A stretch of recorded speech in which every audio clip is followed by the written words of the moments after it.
اعوذ باللہ من الشیطان الرجیم، بسم اللہ الرحمن الرحیم۔ معزز سامعین، السلام علیکم۔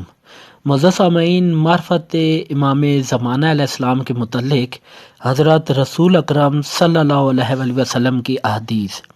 فیروز دلیمی حضرت رسول اللہ سے نقل کرتے ہیں کہ آپ صلی اللہ علیہ وآلہ وسلم نے فرمایا کہ آواز ماہ رمضان میں ہوگی، جنگ ماہ شوال میں ہوگی، ذی القعدہ میں قبائل خزاؤں کی جمع آوری میں مصروف ہو جائیں گے، ذی الحج میں حجاج کو لوٹا جائے گا اور ان کے اموال غارت ہوں گے، اور محرم، تمہیں کیا معلوم کہ محرم کیا ہے؟